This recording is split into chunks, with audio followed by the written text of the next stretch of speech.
Hi guys, welcome to another video. In today's quick tips video, I'm going to be showing you how I do off-camera flash, how I expose for ambient light, how I adjust my flash exposure, and what gear I'm using. So let's get into it.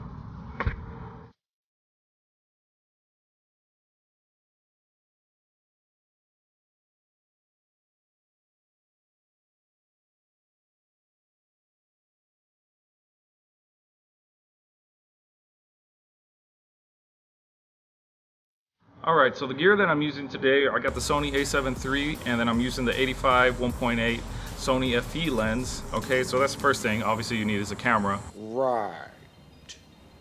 So the next thing that you're going to be needing, you're going to need a speed light, or in this case I'm using the Godox 8200 with a flash trigger.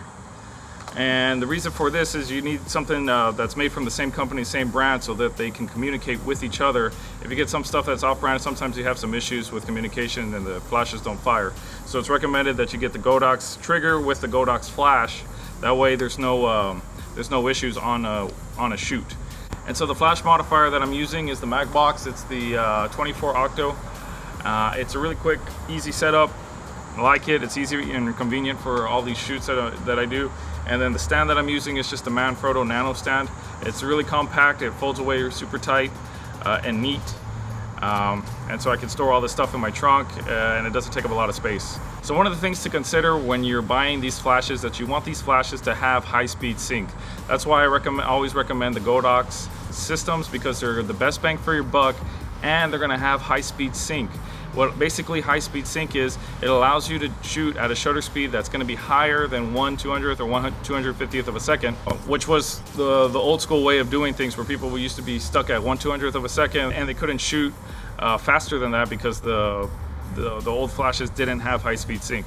So these flashes, they have high-speed sync, so I can shoot at 1/8000th of a second and I'm not going to have any issues. So one of the things to consider when you're using the Sony Alpha cameras is that you want to turn off this function called E front curtain shutter.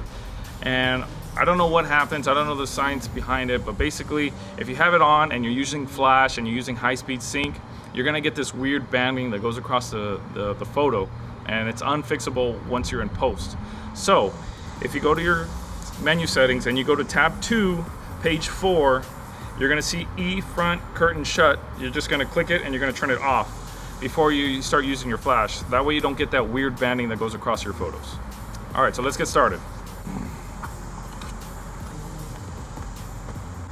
So am I even in focus? So one of the first things that you want to do is you want to set your camera settings first before you set your flash settings. That way you're not running around and you're not doing all this crazy stuff and going back and forth and doing all this weird things. So what I do is I expose my ambient light first, and by cranking up the shutter speed, I always like to shoot at wide open apertures.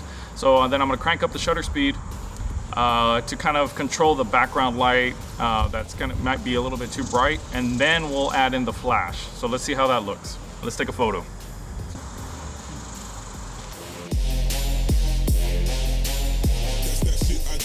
Okay, so we've got a shot there. Now we've adjusted our ambient light. And the settings that I've got here, I got 1/1250th of a second, 1.8, and ISO 100. And so now what we're going to do is we're going to turn on our flash, and we're going to turn on our light, sync it up, make sure everything's on the same channel. So I've got all my flashes here set at channel A, and then I've also got my flash here, my flash trigger set at channel A as well. And so now what we're going to do is I'm going to start about maybe 1/16th flash power and see how that looks, and then we'll adjust from there. So let's get it. So let's do another photo.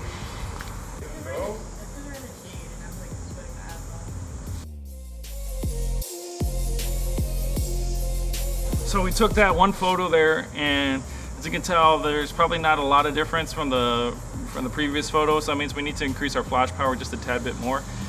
So I'm just going to add it now. We're going to go to maybe 1/8. We're probably going to go now to 1/8 power and see how that looks.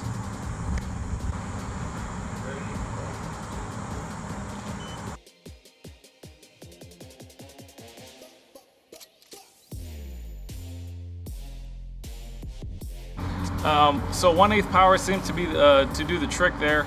Now what we can do, we can either adjust our ambient exposure, we can even make the background even darker, or we can make it brighter. and to make it look like a more naturally lit photo. Really, it's up to you. And so once I have my settings set, then I can kind of just go closer, I can go further away. It doesn't really matter, your settings are done. And now I just keep the light there and I change the poses around. So let's see what kind of shots we can get.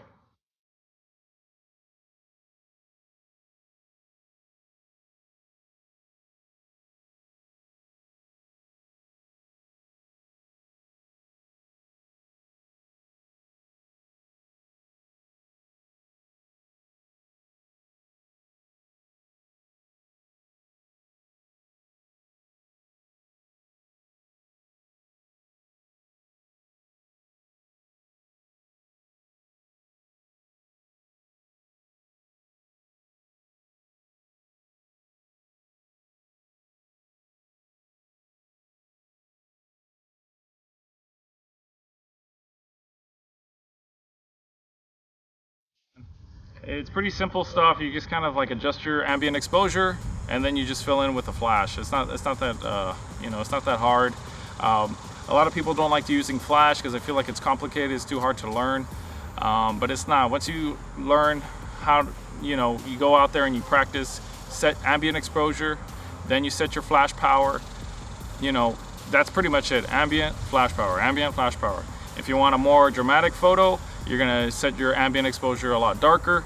If you want more naturally lit photo, then you're gonna want your ambient exposure almost to, set to pretty much 0 stops, plus or minus. You're gonna be right at a normal exposure. So I pretty much did. My legs are getting kind of tired, and I hope this video helps. And if it did, make sure you give it a thumbs up because that helps the YouTube algorithm. Anyways, guys, I'll see you in the next video. Peace.